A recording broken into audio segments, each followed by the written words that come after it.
좋은 모습으로 준전에 나오게 되었습니다. 하나님, 저희를 채워주시고 저희들의 인생을 주님께서 책임져 주시며 미래에도 주님 오시는 그날까지 우리가 항상 주님만 의지하며 나아가는 우리 하나님의 자녀들이 될 수 있도록 좀 인도하여 주시옵소서.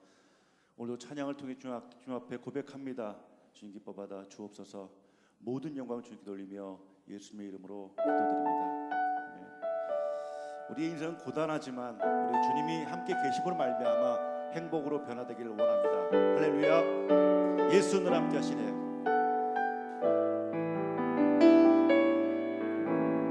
고단한 인생길 힘겨운 오늘도 예수 내 마음 아시네. 지나간 아픔도 마주할 세상도 예수 내 마음 아시네. 고단한 인생길 힘겨운 오늘도 고단한 인생길 힘겨운 오늘도 예수 내 마음 아시네.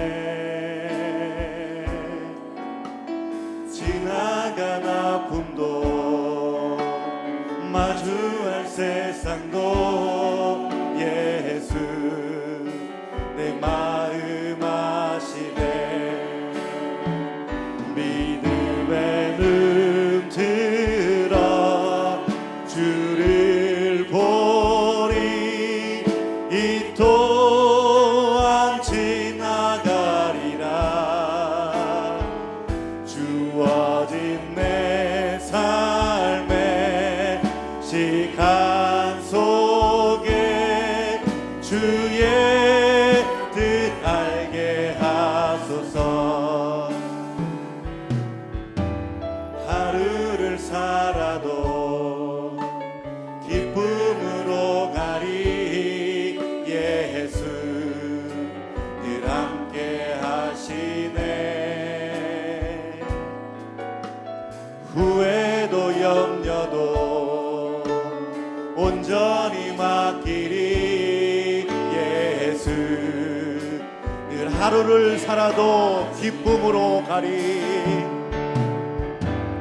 하루를 살아도 기쁨으로 가리 예수 늘 함께 하시네. 후회도 염려도 온전히 맡기리 예수 늘 함께 하시네. 믿음의 눈 들어 주를 보리 이 또한 지나가리라. 주어진 내 삶의 시간 속에 주의 뜻 알. 믿음의 눈 들어 주를 보리. 믿음의 눈 들어 주를 보리 이 또한 지나가리라. 주어진 내 삶의 시간 속에 주의 뜻. 믿음의 눈 들어 주를 보겠습니다. 믿음의 눈 들어 주를 이 또한 지나가리라. 이 또한 지나가리라.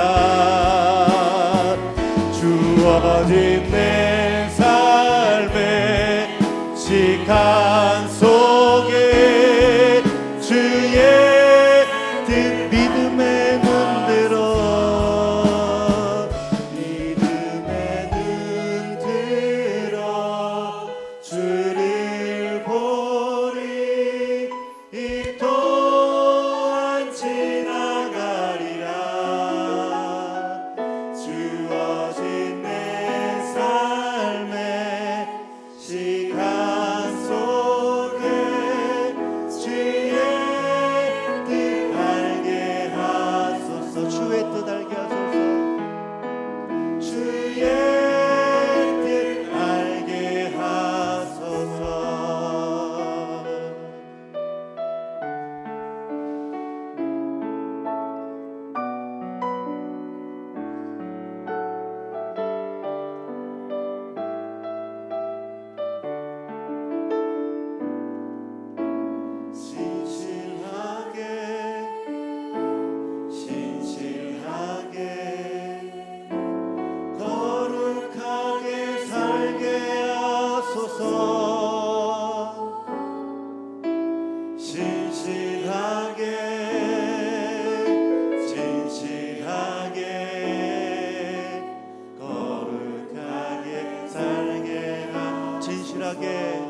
거룩하게 살게 하소서.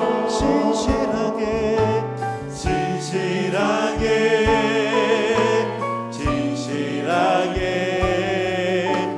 거룩하게 살게.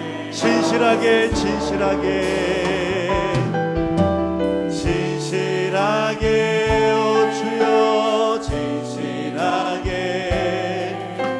거룩하게 살게 하소서.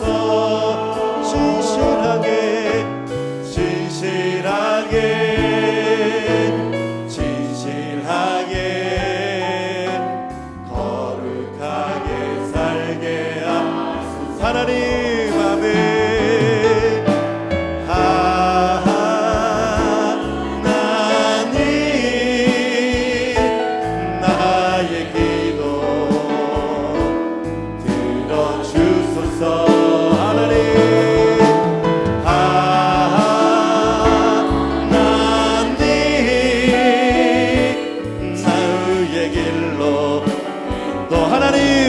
나의 마음 만져주소서.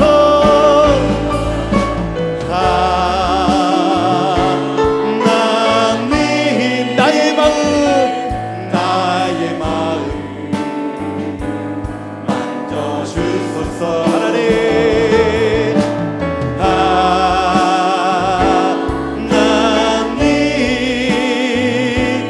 나의 영혼 새롭게. 하나님 나의 기도 들어주소서.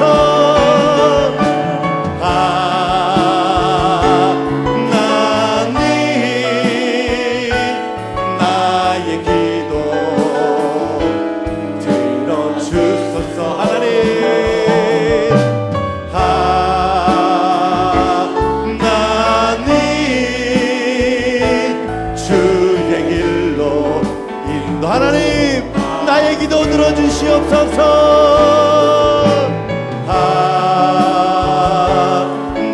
하나님 나의 기도 들어주소서. 하나님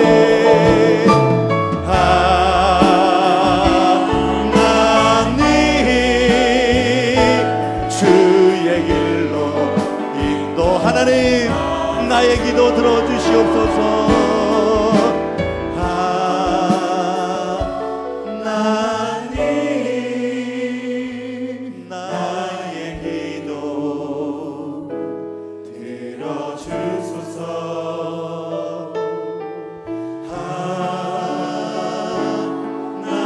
하나님 주의 길로 인도하소서.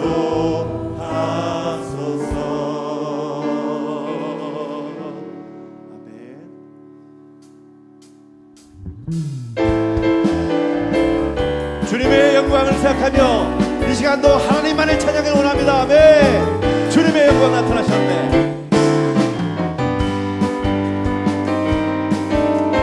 주님의 영광 나타나셨네. 권능으로 임하셨네. 죽음에서 날 살리신 주 성령 놀라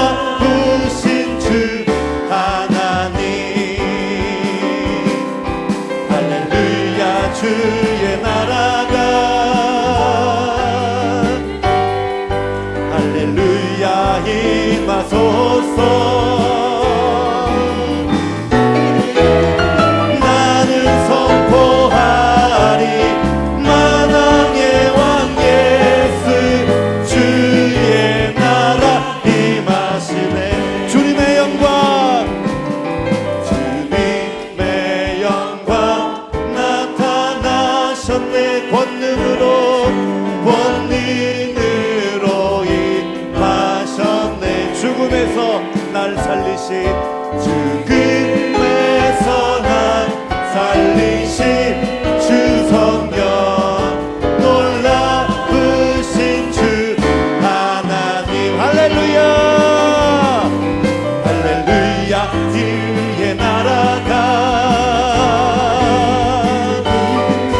할렐루야 임하소서.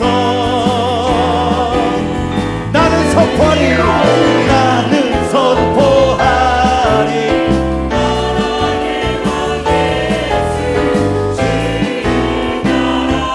할렐루야 주의 나라가 할렐루야 주의 나라가 할렐루야 임하소서. 나는 선포하리 만왕의 왕 예수 주의 나라. 우리 다 함께 하셔서 할렐루야 주의 나라가 할렐루야 주의 나라가 할렐루야 할렐루야 임하소서. 나는 선포하리 만왕의 왕 예수 주의 나라. 나는 선포하리 아멘. 나는 선포하리 만왕의 왕 예수 주의 나라. 나는 선포하리 만왕의 왕 주님께. 나는 선포하리 만왕의 왕 예수 주의 나라 임하시네. 이 모든 영광을 주님께 올려드립니다. 주님 감사합니다. 아멘.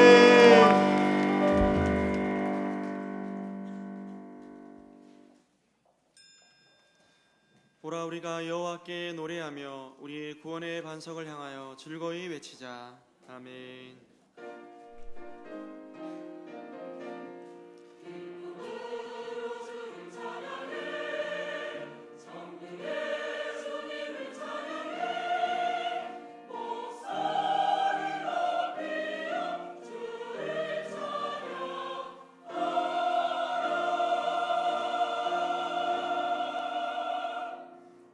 신앙 고백합니다. 나는 전능하신 아버지 하나님 천지 창조주를 믿습니다. 나는 그의 유일하신 아들 우리 주 예수 그리스도를 믿습니다.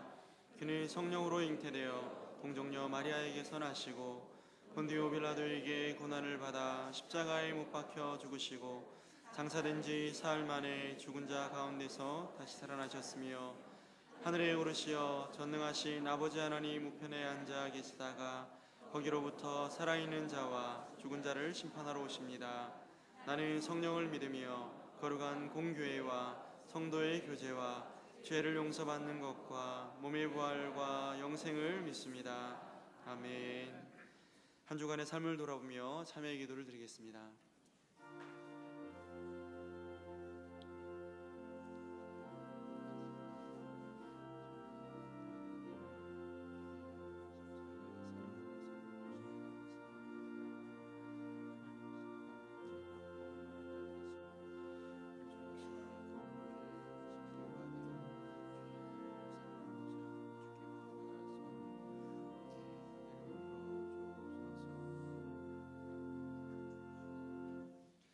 사제의 선언입니다. 우리는 그리스도 안에서 그의 은혜의 풍성함을 따라 그의 피로 말미암아 속량 곧 죄사함을 받았느니라. 아멘.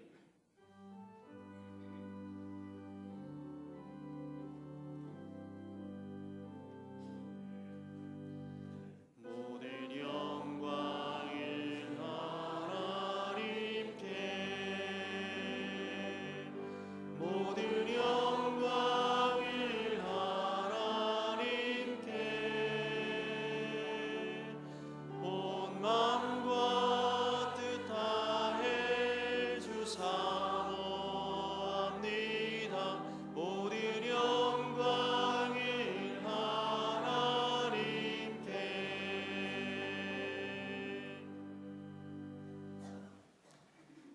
제 1은 너는 나 외에는 다른 신들을 내게 두지 말라.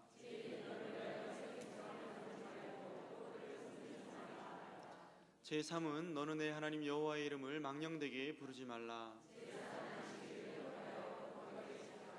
제 5는 내 부모를 공경하라. 제 7은 간음하지 말라. 제 9는 내 이웃에 대하여 거짓 증거하지 말라.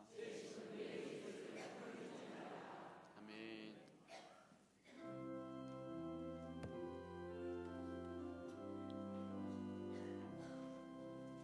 어디든지 예수 나를 이끌면 어디든지 예수 함께 가려네.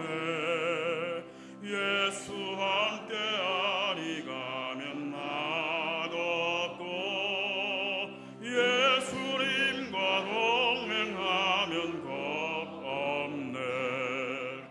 어디를 가든지 겁낼 것 없네. 어디든지 예수 함께 가려네. 세상 친구 모두 나를 떠나도 주와 동행하면 외롭겠네. 다른 길이 위태하고 험해도 어디든지 예수 함께 가려네. 어디든 가든지 겁낼 것 없네. 어디든지 예수 함께 가려네. 어두운 그늘 나를 애워쌀 때에 주가 함께 계심 믿고 자려네. 죽은 후에 천국에서 깨어나 예수 함께 이리 살리라. 어디를 가든지 겁낼 것 없네. 어디든지 예수 함께 가려네.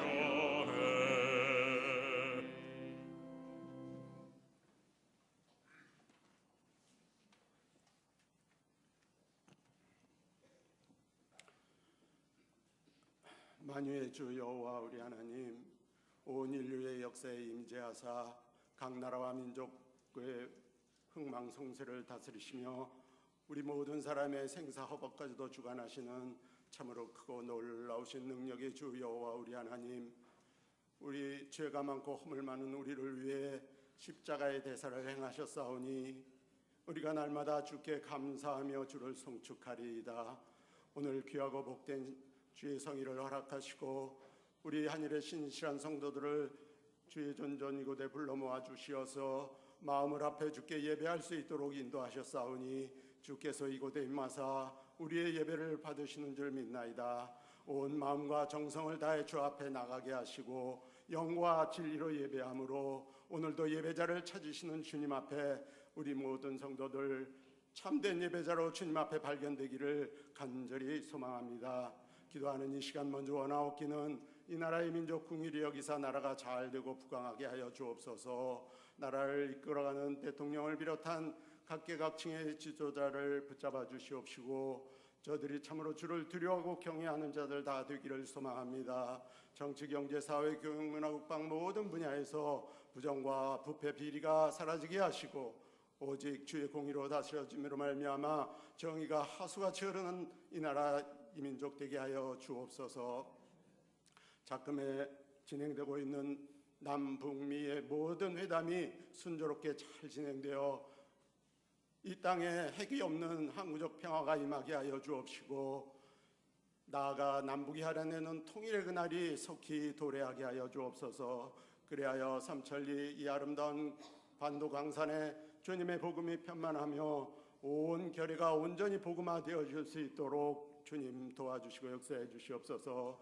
그리하여 이 험하고 악한 마지막 때에 주께 귀하게 쓰임받을 만한 이 나라 이 민족 되기를 간절히 소망합니다. 이를 위해 우리 한국교회를 새롭게 하사 이 나라 이 민족 이끌어가기에 부족함이 없도록 주님 은혜 베풀어 주시옵소서.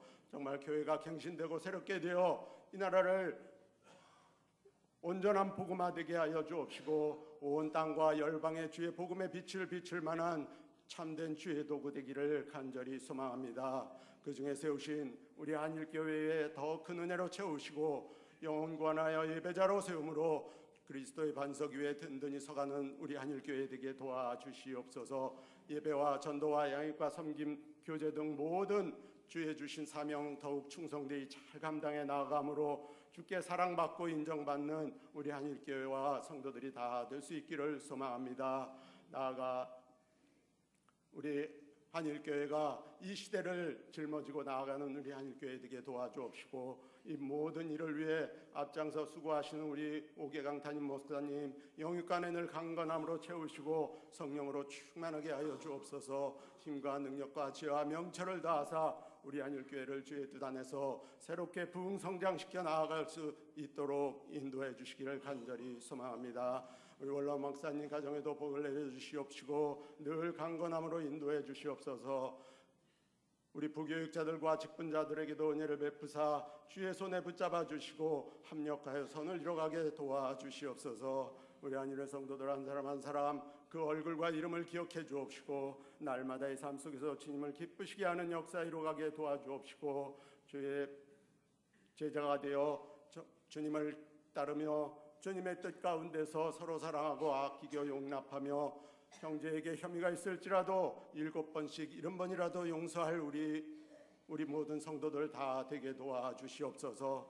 그리하여 주께서 우리 중에 계신과 우리가 주 안에 있사옴을 실감하며 이 시대 참된 교회다운 교회 되어 쓰임받기를 소망합니다. 빌라델비아 교회같이 서마나 교회같이 칭찬 듣는 교회 되기를 소망합니다. 우리 모든 성도들 빛과 소금 되고 또 세상을 향한 그리스도의 편지가 되어 주의 향기를 날림으로 주님을 영화롭게 하고 기쁘게 하며 이 시대 주님 앞에 귀하게 쓰임받는 우리 모두 되게 도와주시옵소서. 그리하여 주의 강림하신 그 아래 착하고 충성된 종아 잘하였도다 하는 이 한 말씀 꼭 듣게 되는 우리 한일의 모든 권속들 다 되기를 소망합니다.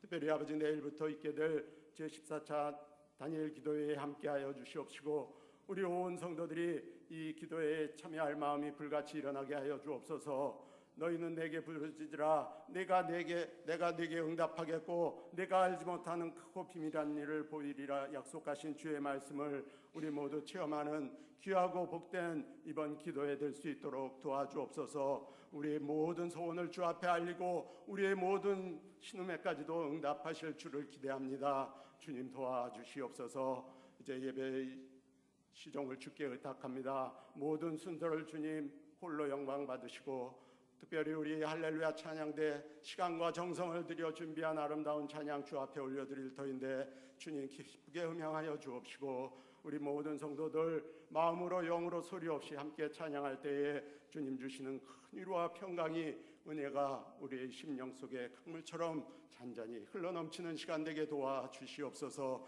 사자 목사님 말씀 선포하실 때에 주께서 그 생각과 마음과 입술을 주장하사 그 입에서 나오는 모든 말씀 생명의 말씀 능력의 말씀 되어 우리 심령 골수를 찔러 쪼개기까지 하게 하옵시고 우리 모든 성도들은 마음이 열리고 눈이 열리고 귀가 열려 말씀 가운데 살아계신 우리 하나님 깨달아 더욱 큰 믿음으로 나아갈 수 있도록 인도해 주시길 원합니다.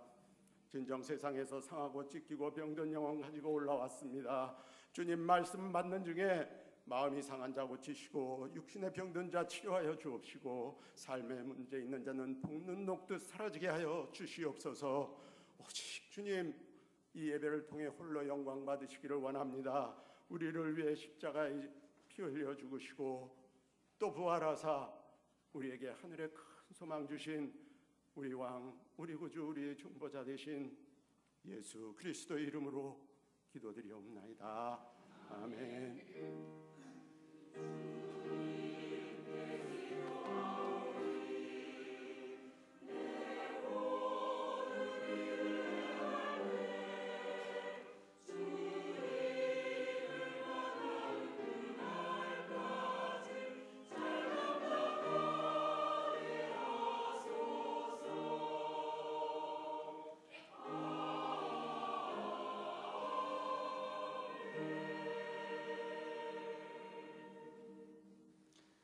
함께 일어나서 하나님 말씀을 받겠습니다. 오늘 우리 주신 하나님 말씀은 누가복음 14장 25절로 35절 말씀입니다.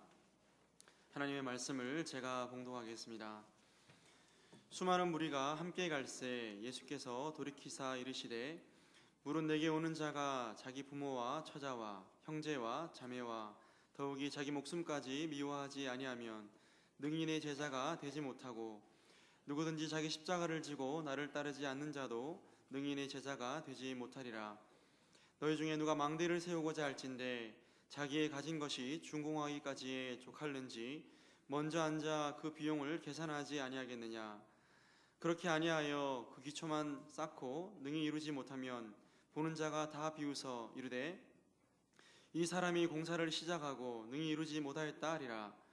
또 어떤 임금이 다른 임금과 싸우러 갈 때에 먼저 앉아 1만 명으로서 저 2만 명을 거느리고 오는 자를 대적할 수 있을까 헤아리지 아니하겠느냐. 만일 못할 터이면 그가 아직 멀리 있을 때에 사신을 보내어 화친을 청할지니라. 이와 같이 너희 중에 누구든지 자기의 모든 소유를 버리지 아니하면 능인의 제자가 되지 못하리라. 소금이 좋은 것이나 소금도 만일 그 맛을 잃으면 무엇으로 짜게 하리요. 땅에도 거름에도 쓸데없어 내 버리느니라. 들을 귀가 있는 자는 들을지어다 하시니라. 아멘.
우리 할렐루야 찬양대 찬양을 우리 하나님께서 기쁘게 받으신 줄로 믿습니다. 여러분들이 드리는 이 귀한 예배 우리 하나님께서 기쁘게 연락하시기를 소망합니다. 교회 소식을 전해드리겠습니다. 우리 가을에 지금 일정이 많아서요, 소식이 많습니다. 여러분 주보 잘 참고하셔서 또 우리 교회 생활, 신앙생활 하시는데 유익이 있으시기를 바랍니다. 먼저는 다니엘 기도회 광고입니다. 이제 내일부터 나는 제자입니다라고 하는 주제로 2주간 다니엘 기도회가 진행이 되겠습니다. 내일 아침에 오시는 분들께는 대단히 좋은 선물을 하나씩, 이거 한 장씩 드리도록 하겠습니다. 뭔지 아시죠? 네, 출석표이고요. 이제 간단한 안내와 함께 우리 출석 스티커를 붙일 수 있는 것을 만들었습니다. 이제 하시면서 우리가 하루하루 이렇게 또 채워 나가는 것도 어떤 우리 동기부여가 될 것 같고요. 한 가지 또 지난해와 좀 다른 점이 있습니다. 지난해에는 정근, 개근 큰 상을 드렸는데 아쉽게도 올해는 이렇게 출석 체크를 하셔서 내시긴 내셔야 되고요. 그러나 이제 큰 상품은, 시상식은 없다는 것 여러분 이해를 해주시면 좋겠습니다. 우리가 하나님 앞에 기도의 시간 드린 것만 해도 우리가 무슨 상을 받겠습니까? 그래서 그것으로 우리가 영광을 올려드리고요. 대신에 총 13일 진행을 하는데 6일 이상 참여하신 분들께만, 여러분 이런 것 우리 교회에서 처음 받아보시는 겁니다. 제가 아직 비밀을 공개하지는 않겠고요. 우리 교회 역사상 올해 39년째잖아요. 한 번도 나가지 않은 기념품을 드리도록 할 예정입니다. 그래서 깜짝 놀라실 텐데, 여러분 이제 6번 이상 이 스티커 붙이셔야 이제 교구장님을 통해서, 그래서 우리 크게 시상식은 하진 않지만 그런 기념품을 준비를 하고 있습니다. 그리고 아침에 오신 분들도 간단하게 간식도 좀 준비를 하고요. 그래서 이제 큰 상품은 없는 대신에 또 오셔서 또 기도도 하시고 또 간식도 드시고 뭐 여러 가지들 준비를 하고 있으니까 여러분 온 성도님들 다 함께 참여할 수 있기를 바라겠습니다. 은혜의 시간 되시기를 바랍니다. 이 다니엘 기도회 기간 중에 시간이 조금 변경되는 부분이 있습니다. 2주간 금요 기도회는 저녁 8시, 광고를 드려도 또 9시쯤 오셔가지고 우리 다 끝났는데 오셔서 기도하시는 분도 계시더라고요. 그러셔도 괜찮습니다만 금요 기도회는 저녁 8시 기억해 주시면 좋겠고요. 또 아침 새벽 기도회도 5시, 6시 우리가 1, 2부가 있는데 다니엘 기도회 기간에는 1부만 5시에만 본당에서 한다는 것 여러분 꼭 기억을 해 주시면 감사하겠습니다. 무엇보다도 많이들 참여하셔서 은혜의 시간 되셨으면 좋겠습니다. 그리고 다음 주에 개강하는 작은 목자 훈련원 안내입니다. 주보에 보시면 구역장 기초교육반, 복음의 기초반, 성경적 교회반 이 광고가 나가 있고요. 주보에는 없지만 지난 봄학기 때부터 진행하고 있던 성경통신공부반 계속 이어서 진행하고 또 추가로 원하시는 분들은 우리 김복희 전도사님이나 전형욱 안수집사님께 문의하시고 신청해 주시면 되겠습니다. 주보에 나와 있는 반들도 1층 사무실로 가시면 신청서를 작성하실 수가 있고요. 담당자에게 직접 말씀을 해 주셔도 괜찮겠습니다. 그리고 또 계속 진행 중인 바이블 키와 또 성경반 공부 등도 있습니다. 진행 중인 반 있고 또 새로 개설되는 반 있는 것 참고하셔서 여러분들의 신앙에 유익이 있기를 바랍니다. 다음 주 시작을 하면서 재직 세미나를 이제 작은 목자 훈련원 가을 학기 개강 세미나로 진행을 한다고 생각하시면 되겠습니다. 그래서 재직 여러분들께서는 다음 주일 오후 예배 후에 진행되는 재직 세미나 꼭 참석해 주시기 바라고요. 출석부를 만들었습니다. 그래서 출석을 이렇게 기록을 하면 이제 재직 세미나에 오신 분들은 작은 목자 훈련원 기초 과정에 해당되는 기초 필수 과정에 해당되는 재직 세미나를 참여했다, 그 기록을 남기는 겁니다. 그냥 기록만 남기는 것은 또 다른 이유도 있겠죠. 다음에 이제 뭐 무슨 중요한 일이 있을 때 이분이 교육을 잘 받았나 안 받았나 이제 확인도 하고 그러려고 음흉한 그 내막이 있다는 것도 여러분 잘 기억해 주셔서 부담감을 가지고 참여를 해 주시면 감사하겠습니다. 또 이 작은 목자 훈련원 위해서 여러분 많이 기도도 해 주시기를 부탁을 드립니다. 결혼 소식입니다. 이상순 전도사님, 박성범 집사님의 장남 병훈 군의 결혼식이 돌아오는 토요일 오후 1시 40분에 부천에서 있습니다. 교회에서는 11시에 출발하는 것 기억해 주시고요. 많이 축하해 주시고 축복해 주시면 감사하겠습니다. 우리 방건택 장로님께서 개인적인 사유로 휴무직을 내셨는데 이제 지난번 당회를 통해서 다시 심우하시는 것으로 이제 복귀가 되었음을 알려드리겠습니다. 그리고 이제 제2기 미국 교환학생 프로그램 광고입니다. 여러분 이제 지난 여름에 우리 학생 4명과 또 제가 인솔을 하고 우리 신훈자 권사님 또 인솔하셔서 6명이 1기로 미국 교환학생 프로그램을 잘 감당을 하고 돌아왔습니다. 처음 진행하는 것이라 답사 차원의 의미도 있고 해서 또 제가 직접 인솔을 해갔습니다. 다녀왔는데요, 우리 학생들에게 너무나 유익한 시간이었습니다. 우리 학생들 많이 가지는 못했지만 다녀온 학생들이 이제 인생에 있어서 중요한 아주 이제 전환점이 되고, 짧은 기간 약 2주간 기간이었는데 정말 그 짧은 기간 가운데 우리 모든 아이들이 학생들이 참 크게 성숙하고 성장해서 돌아오는 계기가 되었습니다. 아마 눈도 아주 넓게 열렸기 때문에 하나님께서 귀하게 또 사용하실 줄로 믿습니다. 올해에 이어서 내년에도 이제 계속 해마다 이렇게 아이들을 보내려고 합니다. 그래서 교환 학생이니까요, 우리의 학생들도 가서 현지에 있는 교회와 또 문화를 체험하고, 또 이번에 갔을 때도 좋은 성과 중에 하나는 이제 미국에 있는 교회도 우리 교회에 와서 우리 교회 원하시면 우리가 돈을 좀 이렇게 비행기를 사주면 이제 그런 의미가 담겨 있죠. 서로 재정이 지원이 되면 이제 미국에 있는 이제 교사들, 영어권 교사들이 와서 우리 이제 한인 영어권입니다. 와서 우리 교회에서 영어 성경 학교도 진행을 해줄 수가 있겠다, 뭐 등 그런 얘기도 많이 오갔고요. 또 노회 차원에서도 아마 교류가 있을 예정이기도 합니다. 그래서 이제 내년에 우리 아이들 보낼 학생들을 이제 선발을 하게 되겠는데요. 주부에 이제 자기 조건들이 있습니다. 중고등부 재학생이 되겠고, 또 이제 내년 여름에 가지만 가기 전에 약 10회 정도, 10번 정도 교육을 실시를 할 예정입니다. 그래서 가서 보고 배우는 것도 정말 큰 교육이 되지만 사전에 준비를 하고 가면 정말 그 교육의 효과가 훨씬 2배, 3배가 있을 것 같다는 그런 확신이 들어서 가기 전에 반드시 이제 10번 중에 8번 이상, 80% 이상 교육을 받을 수 있는 자격이 되는 우리 학생들을 선발을 할 예정입니다. 그러다 보니까 혹시 진행되는 과정에서 교육을 다 받지 못하면 이제 아쉽게도 탈락하게 되고요. 그러면 그 다음 학생이 이렇게 와서 또 그 자리를 채우는 그런 방식이 되겠습니다. 그래서 올해 지난해에도 이제 공개 추첨을 했었는데 정말 아주 은혜롭기도 하고 눈물까지 났습니다. 학생들이 얼마나 기도를 열심히 하고 왔는지 당첨되려고 공개 추첨을 하니까 신청을 해서 당첨되려고 초등학생 아이들이 새벽 기도를 뭐 1주간 동안 열심히 하고 온 그런 아이들이 여러 명 있었던 겁니다. 아쉽게도 당첨이 안 됐어요.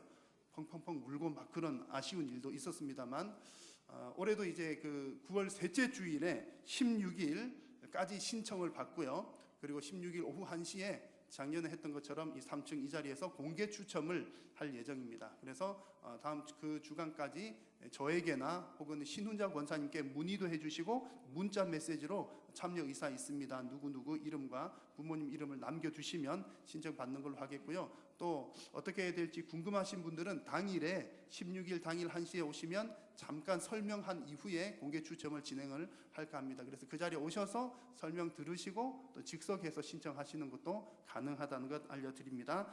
이런 미국 교환학생 프로그램을 통해서 우리 교회 그 젊은 우리 아이들, 청소년들이 정말 믿음 안에서 귀한 인재로 잘 자랄 수 있도록 여러분 많이 기도해 주시면 감사하겠습니다.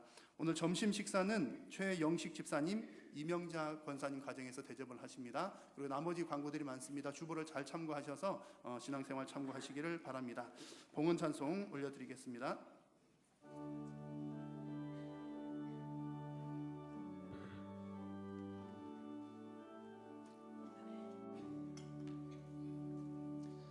내게 있는 모든 것을 아낌없이 드리네.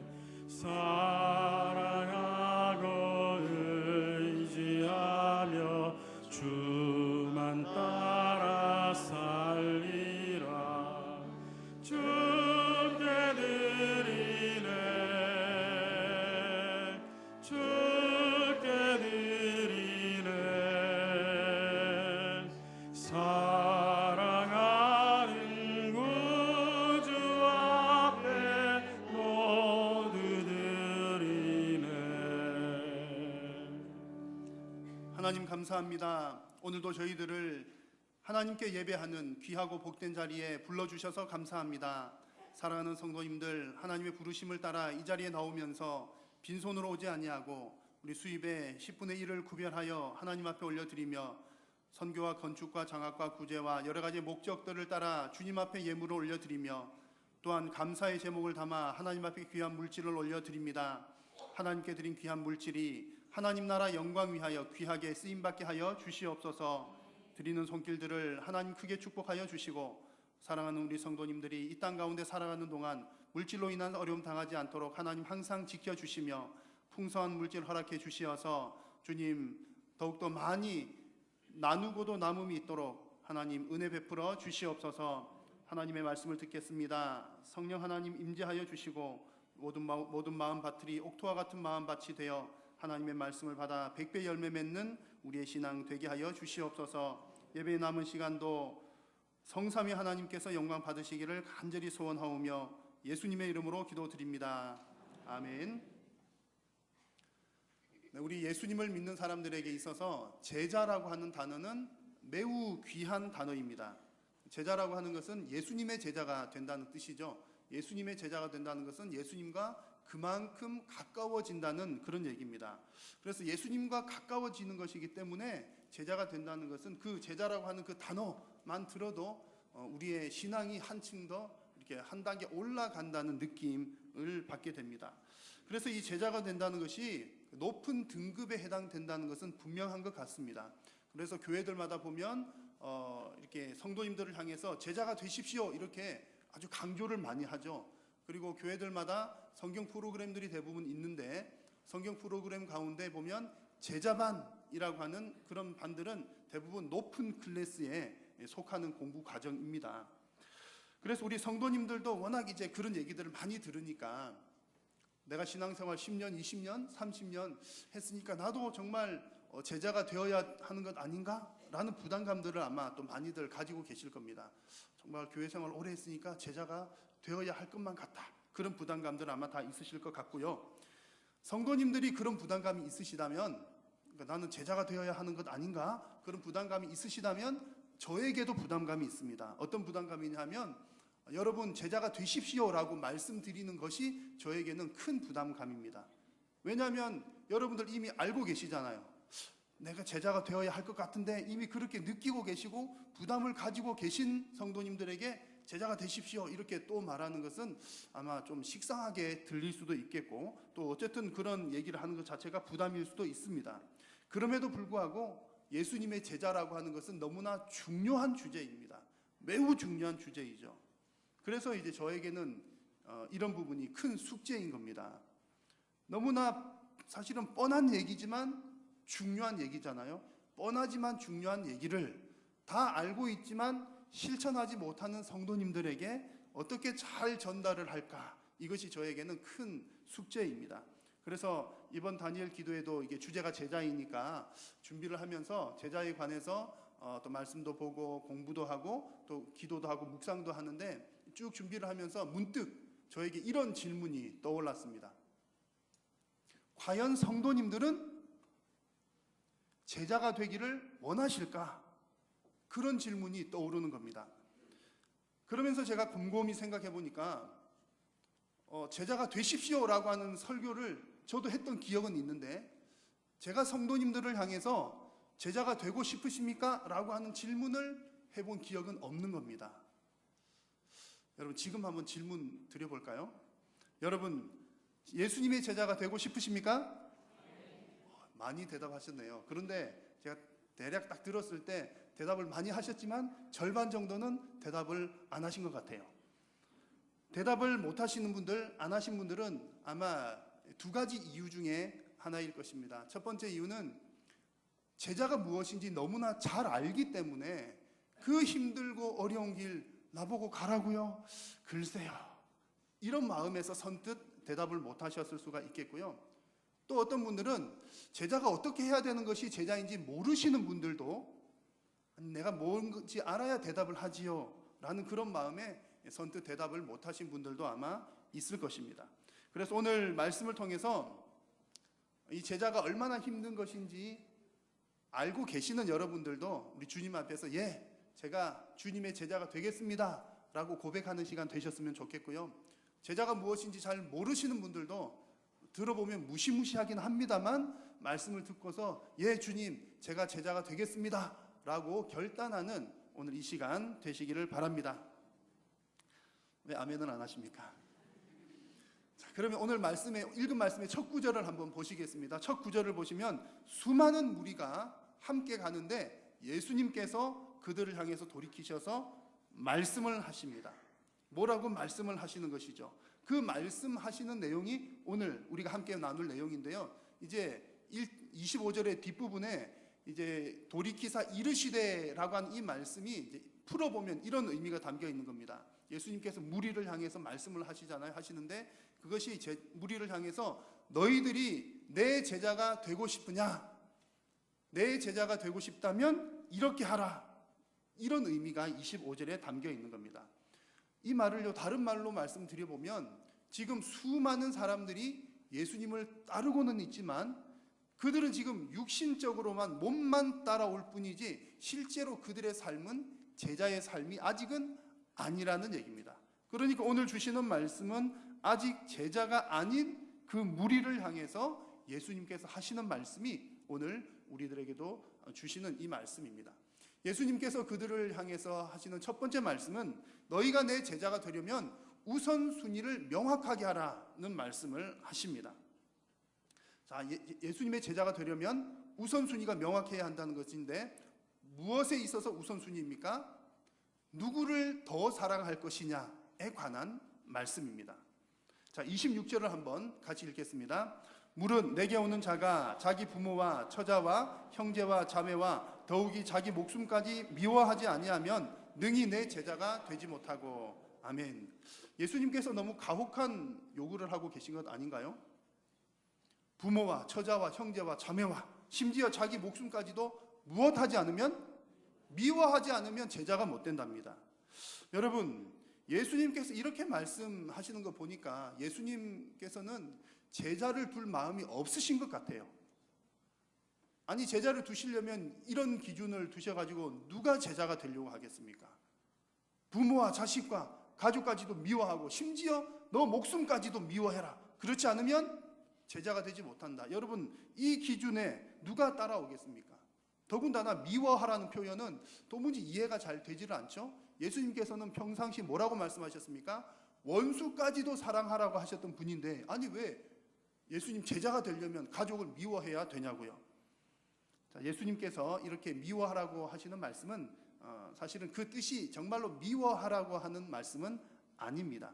그 셈 어족의 표현법에 의하면 미워하라는 이런 표현은 더 사랑하라라고 하는 그런 관용적인 표현입니다. 예를 들면 이런 경우와 마찬가지입니다. 여러분, 이제 너무 좋을 때 뭐라고 표현하시죠? 좋아 죽겠어라고 표현하잖아요. 그렇죠? 너무 좋다는 표현은 좋아 죽겠어 그렇게 표현하는데 그 말이 나는 죽을 거야 이런 뜻은 아니잖아요. 너무 좋다는 뜻이잖아요. 그것과 마찬가지입니다. 예수님께서 정말 부모와 처자를 미워하지 않으면, 이 말은 나를 더 사랑하지 않으면 이런 뜻입니다. 그래서 그 같은 내용을 담고 있는 마태복음에서는 이제 이 말을 번역을 좀 풀어서 했습니다. 그래서 마태복음 본문에는 나보다 더 사랑하는 자는, 그런 자는 내게 합당하지 않다, 이렇게 말씀을 하고 있습니다. 이렇게 이해를 한다고 하더라도 여러분, 꼭 뭐 미워하는 것 아니라 이렇게 뭐 이해를 한다 하더라도 가족보다도 심지어 내 목숨보다도 예수님을 더 사랑한다? 여러분, 쉬운 일은 아닌 것 같습니다. 아니, 쉬운 일이 아닌 것이 아니라 내 목숨보다 예수님을 더 사랑한다는 것이 과연 가능한 일일까요? 여러분 목숨보다 예수님 더 사랑하십니까?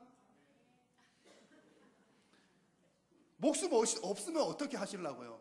내 목숨이 붙어 있어야 예수님을 사랑하죠. 그렇지 않습니까? 이때는 아멘 하시면 안 되는 겁니다. 여러분, 내가 생각할 때는 내 목숨이 붙어 있어야 예수님을 사랑하죠. 그러니까 내가 내 목숨을 더 사랑해야 되는 것 아닙니까? 라고 생각할 수 있지만 예수님께서는 뭐라고 말씀하십니까? 너 목숨보다 나를 더 사랑하라. 이게 예수님의 말씀입니다. 이게 우리가 생각할 때는 불가능해 보이지만 여러분, 믿음이 있으면 가능한 얘기입니다. 여러분, 믿음이라고 하는 것은 추상적인 어떤 얘기가 아니라 현실 우리의 삶이에요. 예를 하나 들어보면 여러분 충분히 이해를 하실 겁니다. 만약에 가정입니다. 예를 들어서 가정으로 여러분께서 이제 그 정기 검사를 받으시러 병원에 가셨다가 내장에 어떤 혹이 이런 게 하나 생긴 거예요. 가정입니다. 끔찍한 게 죄송합니다만 이제 혹이 하나 생겼어요. 그래가지고 의사 선생님 하시는 말씀이 이 혹을 지금 배를 이렇게 찢어가지고 무슨 어떤 표현을 사용해야 되죠? 갈라가지고 개복?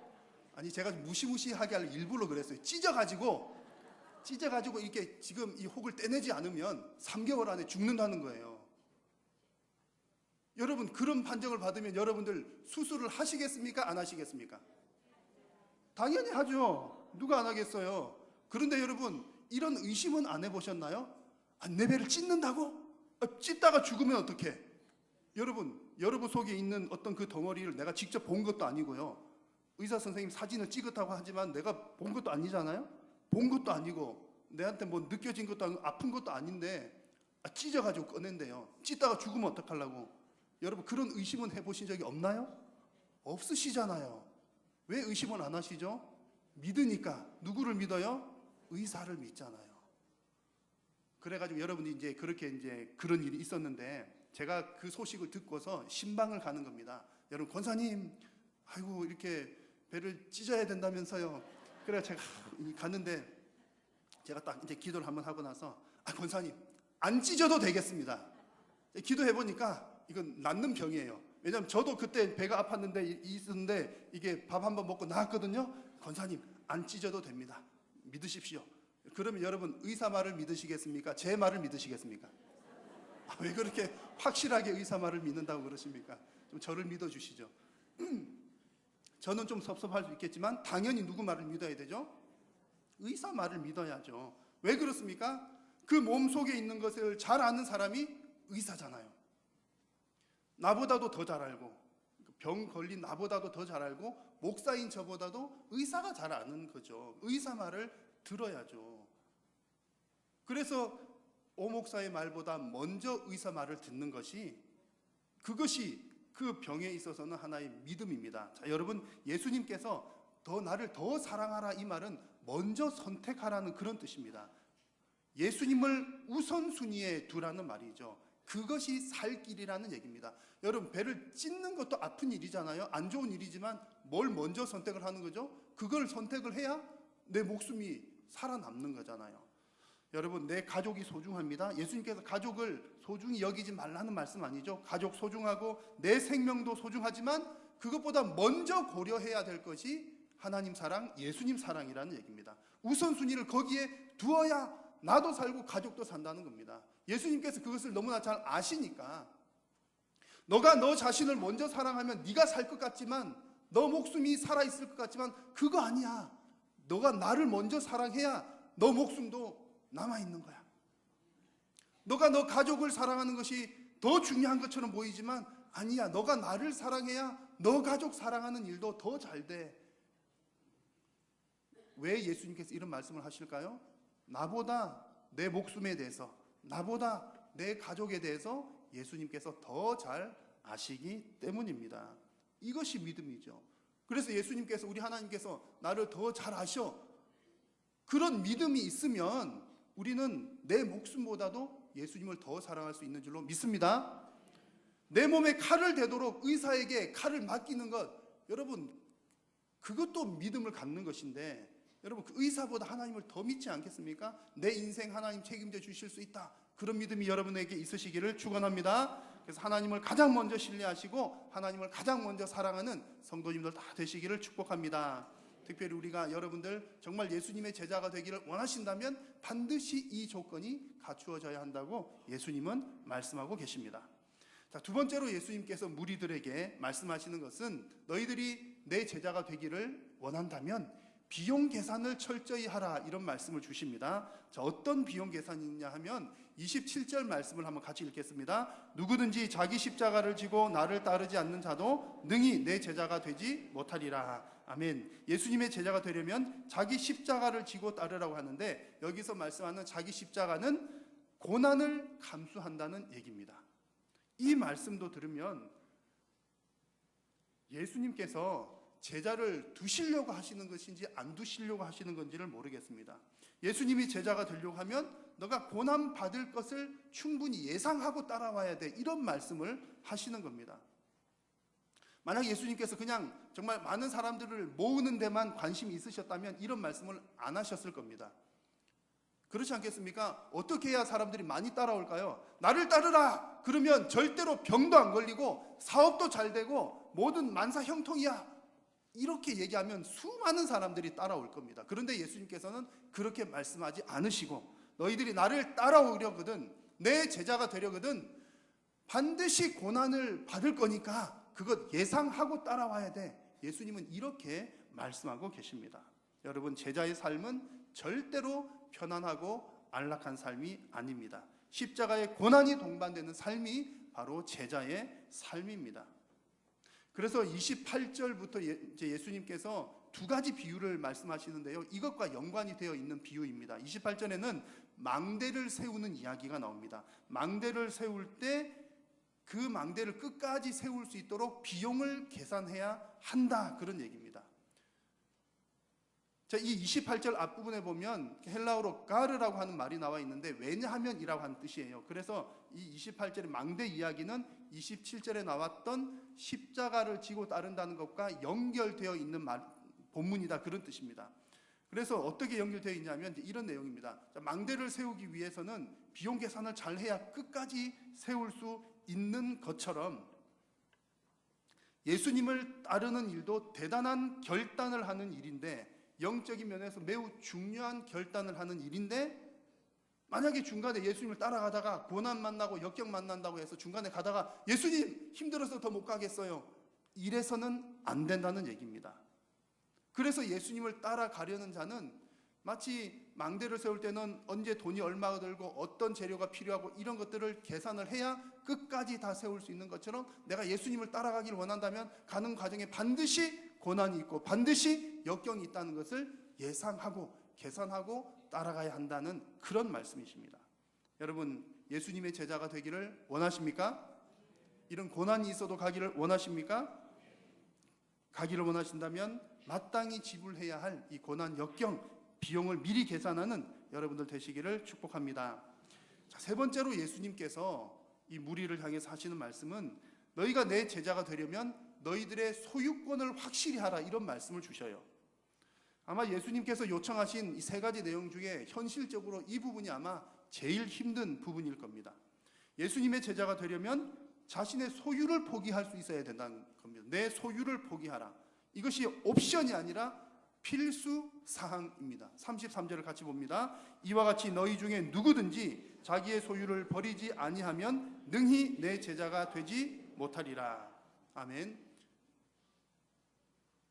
예수님께서 너희 소유를 버리지 아니하면 내 제자가 되지 못한다고 했는데, 이 말씀을 이해를 잘 하셔야 됩니다. 이 소유를 버린다는 것이 무소유를 말씀하는 것은 아닙니다. 너희들 10원짜리 하나라도 가지면 안 돼, 이런 뜻은 아닙니다. 왜냐하면 하나님께서 이 땅의 모든 피조물들을 누구에게 맡기셨습니까? 하나님의 백성들에게 맡기셨습니다. 우리는 이 세상의 것들을 관리하고 다스릴 책임이 우리들에게 있습니다. 중요한 것은 뭐냐면 핵심은 소유권에 있습니다. 소유권. 본래 이 모든 것들의 주인은 하나님이시라고 하는 그 소유권을 명확히 하라는 겁니다. 본래 주인이 하나님이시니까 오직 하나님의 뜻대로 사용할 수 있도록 그 소유권을 확실히 하라. 이것이 바로 오늘 우리에게 주시는 이 말씀의 핵심입니다. 그래서 오늘 말씀에 이 소유를 버린다라고 하는 표현을 영어 성경에 보니까 give up이라는 표현을 사용했습니다. 내 소유권을 포기한다는 말이죠. 비록 내가 지금 뭔가를 가지고 있지만 이게 내 소유는 아니에요 라고 포기하라는 것이 우리 주님의 말씀입니다. 여기서 이 소유권을 확실히 하는 것, 소유권을 포기하는 것은 두 가지 중요한 의미를 갖는데요. 세대별로 좀 차이가 있습니다. 여러분 이제 우리 혹시 이제 어르신들은 이제 기분이 어떻게 나쁘게 듣지 마시기를 바랍니다. 제 얘기가 아니라 이제 일반 사회학적으로 통용되는 그런 얘기입니다. 우리 경제 개발 시대를 지나오신 세대의 우리 어르신들, 60대 70대 이상의 어르신들은 집이나 부동산 등에 대해서 소유욕이 강한 편입니다. 그래서 이제 어떤 분의 말로는 이제 오고 간 세대 중에서 제일 이제 표현하자면 욕심 많은 세대, 소유에 관한 욕심 많은 세대가 지금 60, 70대 이상의 세대들이다, 이런 표현을 합니다. 대신에 이제 좀 더 젊은 층 있죠. 뭐 50대, 40대 이하의 젊은 층들은 상대적으로는 소유욕이 좀 적은 편입니다. 그래서 이제 그 어른들이, 부모님들이 이제 이런 얘기를 자주 하는 것을 저도 직접 들었습니다. 이제 뭐 권사님이라든지 여러분들이 하시는 얘기가 이런 얘기들을 하는데요. 이제 한번 보십시오. 한번 맞춰보세요. 요즘 젊은 사람들은 도저히 이해가 안 돼. 있는 그대로 표현하면 집도 없는 것들이 뭘 먼저 사려고 해? 뭘 먼저 사려고 하죠? 다 아시네. 다 아시네요. 어떻게 아셨어요? 워낙 주변에서 많이 보고 그러잖아요. 그 부모님들 생각할 때는 아니 이 녀석들이 집을 먼저 사야지, 집도 없는데 무슨 차를, 그것도 그냥 뭐 이제 우리 어르신들은 처음에 이제 조그만한 차부터 시작해서 이렇게 가다가 이제 좋은 차를 하는데, 요즘 아기가 태어나면 아기 있는 집에 제일 좋은 차가 있어야 돼요. 왜냐하면 차 안에 차를 실어야 되거든요. 차 안에 유모차, 비싼 유모차를 실어야 되기 때문에 차가 커요. 어쨌든 어른들이 보기엔 그런 거예요. 이제 이런 표현이 어떤 차이냐면 세대 차이가 난다는 거죠. 우리 어른들 세대는 뭔가 소유를, 집, 부동산 이런 거 소유를 해야 되는 게 우선인 거고, 젊은 세대들은 좀 다르다는 차이가 있다는 얘기입니다. 그래서 예수님께서 우리 모든 성도님들에게 말씀하시잖아요. 너희가 내 제자가 되려면 이 소유욕을 버려야 된다, 소유를 버려야 된다, 이렇게 말씀하시는데 세대마다 이게 다르게 적용이 되어야 한다는 겁니다. 왜냐하면 소유 욕구가 다 다르기 때문에. 그래서 오늘 이 말씀을 우리 이제 어르신들은 이렇게 받아들이시면 좋겠습니다. 예수님께서 말씀하시는 건 모든 소유를 버리라, 이 말씀을 너희들이 소유하고 있는 바를 의지하지 말아라, 의지하지 말라고 주님은 말씀을 하고 계신 겁니다. 여러분, 우리가 소유욕이 강한 이유가 뭘까요? 그거 의지하려고, 뭘 가지고 있는 이유가 뭐죠? 의지하려고. 없으면 불안하니까. 집이라도 한 채 있어야 노후도 어떻게 될지, 집이라도 한 채 있어야 내가 어디 쫓겨나지 다니지 않고. 여러분, 없으면 불안한 거죠. 충분히 이해가 되는 얘기입니다. 왜냐하면 그런 세대를 살아오셨고. 그래서 뭐 저희 뭐 장인 장모님이나 어른들도 그러잖아요. 이제 식구들이 많으니까 뭐 이렇게 이 집 저 집 많은 식구 데리고 이렇게 월세로 전세로 여기저기, 표현하자면 쫓겨다니다 보면 어떤 욕구가 생기는 거죠? 당연히 집이 있어야죠. 집이 제일 우선이야. 충분히 이해할 만한 이야기입니다. 자, 그럼에도 불구하고, 그런 마음은 충분히 이해하지만 그럼에도 불구하고 우리 예수님께서는 분명하게 하시는 말씀이, 누구든지 자기의 모든 소유를 버리지 아니하면 능히 내 제자가 되지 못하리라. 누구든지라고 하는 게 무슨 말일까요? 어떤 환경에서 살아왔건 어떤 아픔이 있건 간에 그 소유를 의지하지 말아라. 그것이 이 하나님의 말씀입니다. 여러분, 가지고 있는 그 소유의 소유권이 확실히 하나님의 것이라는 사실을 믿으시기를 축복합니다. 자, 두 번째로 이 예수님의 소유를 버리라는 이 말씀을 우리 젊은 세대들에게 적용을 해보면 이런 뜻입니다. 여러분들이 가지고 있는 소유를 하나님의 뜻대로 활용하라. 하나님의 뜻대로 활용하라는 의미입니다. 자, 젊은 세대들은 밑세대에 비해서 소유욕이 약한 편이긴 하지만 소유욕이 없다는 말은 아닙니다. 대신에 내가 뭔가를 가져야 되겠다는 생각은 덜 하지만 어떤 생각이 있을까요? 내가 편리한 대로 사용해야 되는 겁니다. 쓰고 싶은 것을 다 써야 된다, 사용해야 한다는 그런 세대가 젊은 세대입니다. 큰 욕심은 없어 보이지만 역시 마찬가지로 소유욕을 가지고 있는 것입니다. 물론 하나님께서는 우리 믿는 자들에게 이 땅에 있는 모든 것들을 잘 활용할 수 있도록, 사용할 수 있도록 허락해 주셨습니다. 그러나 중요한 것은 반드시 하나님의 뜻대로 활용을 해야 한다는 것이 중요합니다. 그래서 흔히들 이제 젊은 사람들 이제 이런 얘기들을 많이 합니다. 아마 이 얘기도 공감하실 걸요. 100만 원을 벌다가 100만 원을 버니까는 이제 수입이 많은 편이 아니잖아요. 100만 원 버니까는 너무 이제 빡빡하게 사는 거예요. 그래가지고 그냥 100만 원 벌어서 아슬아슬하게 빡빡하게 사는데 이제 직장이 좋아져 가지고 200만 원을 벌어요. 그러면 100만 원은 어떻게 할까요? 라고 물으면 우리 부모님들은 야, 너 100만 원으로 살았으니까 이제 100만 원 저금하면 되겠네. 그러지만 100만 원 더 번 세대들 뭐라고 그러죠? 200만 원을 벌어도 똑같아요. 100만 원 벌 때나 200만 원 벌 때나 나가는 건 똑같더라. 그래요. 그래서 뭐 부모님 용돈 드릴 것도 없고 적금할 것도 없어요. 쓸 때 써야 돼요. 200만 원을 이제 벌다가 이제 300만 원을 벌게 된 겁니다. 이제는 좀 나아지겠죠? 그런데 300만 원 벌면 어떻죠? 또 똑같은 거예요. 왜 똑같죠? 차 바꿔야 되니까. 그전에 또 차 한 대 있었는데 또 차 한 대 더 있어야 되니까. 그래서 무슨 얘기냐면 돈이 생기면 생기는 대로 사용할 곳이 많은 세대가 젊은 세대라는 얘기입니다. 아마 1,000만 원, 1억 갖다 줘도 다 쓸 것 있을걸요. 자, 그런데 여러분, 만약에 우리가 사용하는 것은 좋습니다만 만약에 그 사용할 곳이 내 자신과 내 가족만을 위해서 사용한다면 오늘 말씀을 비추어서 볼 때 제자로서는 자격이 미달이라는 얘기입니다. 여러분, 만약 여러분들께서 100만 원을 버시든 1,000만 원을 버시든 적든 많든 여러분들의 수입의 100%를 여러분 뜻대로 나를 위해서, 내 가족을 위해서만 사용한다면 그것은 제자의 입장에서 볼 때는 재정을 잘못 사용하고 계신 겁니다. 왜냐하면 성경의 곳곳에서 말씀하시기를 이 물질을 우리들에게 맡기신 것은 나만 쓰라고 맡긴 게 아니에요. 사회적인 약자들을 위해서, 또 그런 여러 가지 사역들을 위해서 하나님께서 우리에게 맡겨주신 것이지요. 그래서 여러분이 예수님의 제자가 되고 싶으시다면 여러분의 소유와 여러분의 수입을 여러분의 뜻이 아닌 하나님의 뜻대로 사용할 수가 있어야 합니다. 여러분을 나를 위해서는 전혀 사용하지 말아야 돼, 그런 말씀이 아니라 과연 내가 내 수입을 하나님의 뜻대로 잘 사용하고 있는지를 잘 살펴보고 겸손하게 그 소유를 하나님께로 그 소유권을 이전하는 그런 믿음이 있어야 한다는 얘기입니다. 이것이 바로 제자입니다. 여러분, 제자가 되고 싶으십니까? 아까보다 많이 줄었네요. 제가 오늘 여러분께 설교 드리는 것은 제자가 되라고 지금 말씀드리는 게 아니고요, 제자가 되고 싶으시다면 잘 한번 생각해 보시라는 겁니다. 제자 되는 것이 결코 쉽지 않은 얘기라는 거죠.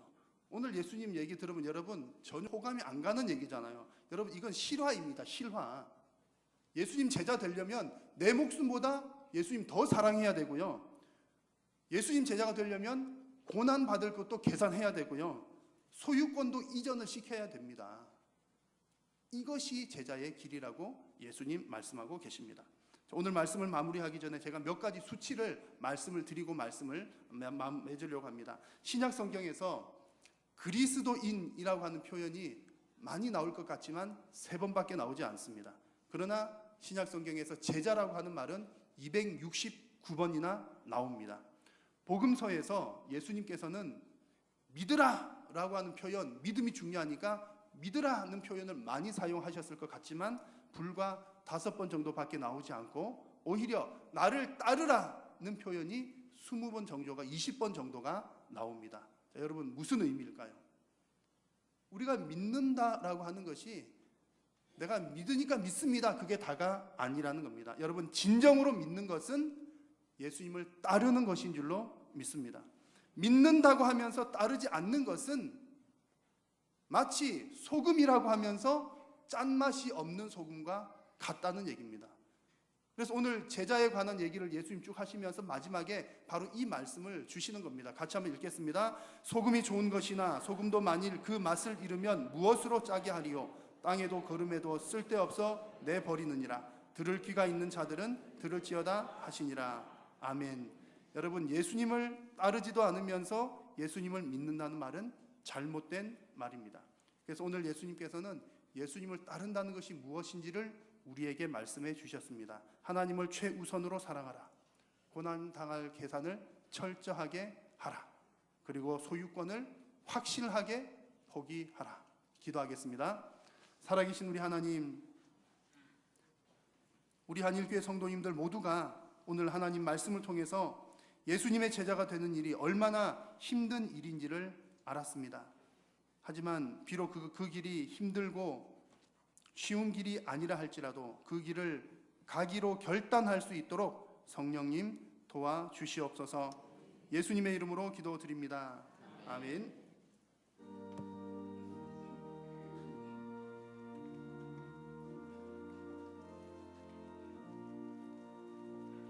누가 주를 따라 섬기려는가?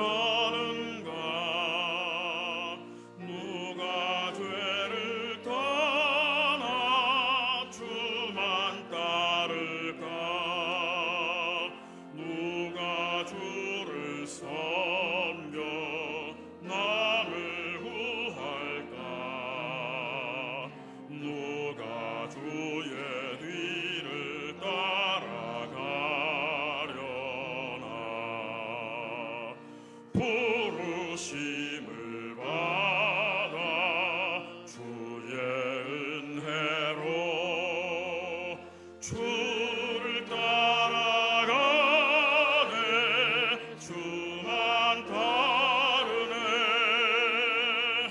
세상 영광 위에 다른 말이요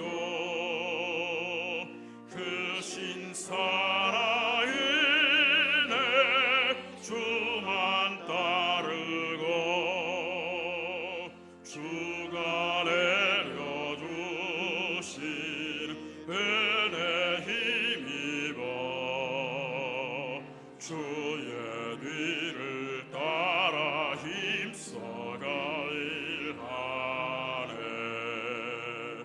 부르심을 받아 주의 은혜로 주만 따라가네 주만 따르네 환난 비방 많고 원수가 가라 주의 용사로 힘이 강하니 누가 를 이겨 넘어뜨리랴 변함없는 진리 승리하리라 기쁜 찬송하며 주의 은혜로 주를 따라가네 주만 따르네 우리 주 예수 그리스도의 은혜와 하나님 아버지의 크신 사랑과 성령님의 교통하심이 예수님을 따라가는 그 제자의 길이 비록 힘들고 어려운 것을 알지만 그럼에도 불구하고 나는 제자입니다라고 고백하기를 간절히 소원하는 사랑하는 모든 성도님들과 저들의 가정과 우리 한일교회 위에 항상 함께 있을지어다. 아멘.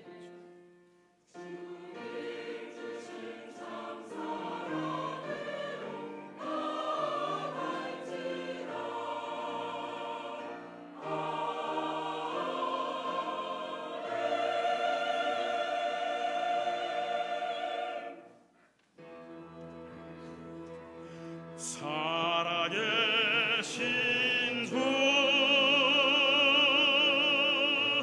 나의 참된 소망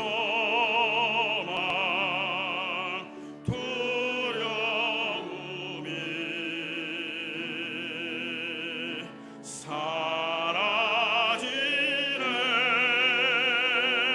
사라지네 사랑의 주 내가 길 인도하니 내 모든 삶의 기쁨 내 충만하네